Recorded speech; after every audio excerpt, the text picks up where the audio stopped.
கல்முனை ரஹ்மத் foundation ஏற்பாட்டிலே வாழ்வாதார மேம்பாட்டு நிகழ்வானது மிகவும் சிறப்பான முறையிலே இடம்பெற்றுக் கொண்டிருக்கின்றன. நிகழ்வில் அடுத்த அம்சமாக இடம்பெறுகின்றது வரவேற்பு உரை மற்றும் தலைமை உரையினை தருவதற்காக அன்போடு அழைக்கின்றோம். கல்முனை ரஹ்மத் ஃபவுண்டேஷனுடைய ஸ்தாபக தலைவர், முன்னாள் கல்முனை மாநகர பிரதி முதல்வர், ஸ்ரீலங்கா முஸ்லிம் காங்கிரசினுடைய பொருளாளர் கௌரவ ரஹ்மத் மன்சூர் அவர்களை அன்போடு அழைக்கின்றோம் வரவேற்புரை மற்றும் தலைமை உரையினை தருவதற்காக. Bismillahirrahmanirrahim. I first of all warmly welcome the High Commissioner of Pakistan. Sir, we are really honored by your presence here. Also, I welcome my dear sir, Noman, Councillor of the Embassy, and Madam, who has been accommodated by the both officials. Also, I welcome our social service officer who is present here. Also, my good friend Jaufer, who has come on our short invitation. I also, sir, welcome everybody from my foundation who has come here to make this occasion a memorable one, which we are very thankful. And I welcome everybody at this time, and I say salam. Assalamu alaikum rahmatullahi wa barakatuh. Let me say a few words in English and let me say little words in Tamil, and I want you to also understand the connection that we have with Pakistan and Sri Lanka. Because, dear sir, few months ago, but unfortunately we were trying to set up a timetable, but you know the continuation of elections, where the presidential election followed by the general election, we could not schedule at that particular time. So anyway, we thank you for your cooperation and the assistance that you have been giving for us continuously. And sir, we also like to say that both countries, Sri Lanka and Pakistan, we have a very long history in relations. We always look up at Pakistan as our brother, who has always come for our rescue at many occasions, even during the worst time of the 30 years war which our country suffered. Also, sir, we would like to thank the most sentimental issue the Muslim community of this country faced during COVID-19.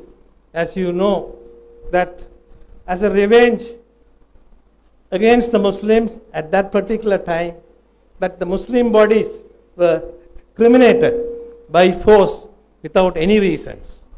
But we thank Allah as well as the Prime Minister at that time from Pakistan, who came to Sri Lanka, which they had very successful meetings with the President at that time. I also like to thank our party leader, Honorable Rauf Hakim, who also took the initiative to move this matter forward. And Alhamdulillah, before he went and he landed in Pakistan, the crimination process was stopped, and we were given a place to bury our bodies according to our religious way. So I don't like to continue more in English.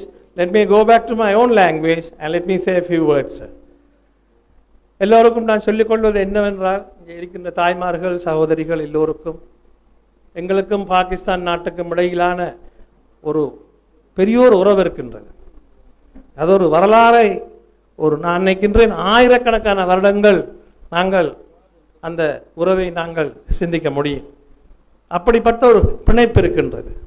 Kalmunai பிராந்தியத்தை மாத்திரம் எங்களது அமைப்பின் மூலமாக மாத்திரம் மாஷா அல்லாஹ் இது 4வது வருடமாக நாம் இப்படிப்பட்ட ஒரு செயல் திட்டத்தை இங்கே கொண்டு வந்திருக்கின்றோம்.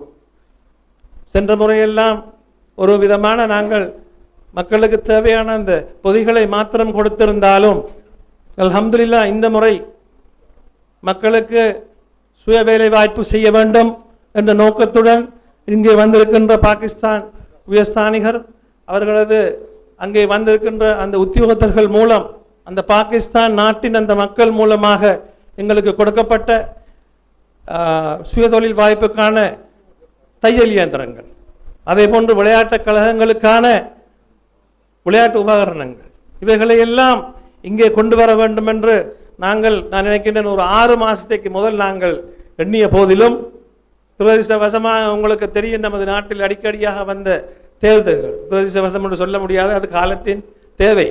அப்பொழுது வந்த அந்த தேர்தல் காலங்களினால் இப்படிப்பட்ட வேலைகள் ஒரு சற்று தாமதமானதை ஏற்று நாங்கள் வருந்தினாலும் ஒன்றும் செய்ய முடியாது. இன்ஷா அல்லாஹ் இந்த அல்லாஹ் தஆலா என்னத்தை நாடுகிறானோ அந்த நேரத்தில் தான் நமக்கு கிடைக்கும். அதே போன்று முக்கியமான விடயம் ஒன்றை கூட நான் தொட்டு செல்ல வேண்டும். ஏனென்றால் உயர்ஸ்தானிகள் நேற்று இருந்து நமது பகுதியில் இங்கே இருக்கின்றார்.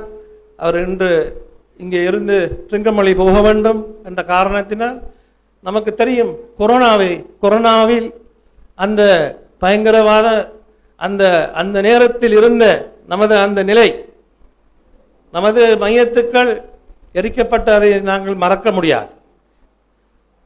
நமது மார்க்கத்துக்கு எதிராக அப்பொழுது இருந்த அரசாங்கம் எப்படியெல்லாம் நமது மையத்துக்களை எரித்து அந்த நேரத்தில் இவ்வளவு தூரம் உலக நாடுகள் கூட மையத்துக்களை எரிக்கக்கூடாது, அந்த கொரோனா என்பது எக்காரணம் கொண்டும் அந்த ஒரு மரணித்த ஒரு மையத்தின் மூலம், ஒரு பொடியின் மூலம் அந்த வைரஸ்கள் போக முடியாது என்ற நிலையில் கூட முஸ்லிம்களை பழி வாங்க வேண்டும் என்ற ஒரு நிலையில் தான் அப்படிப்பட்ட ஒரு சூழல் இங்கே இருந்தது.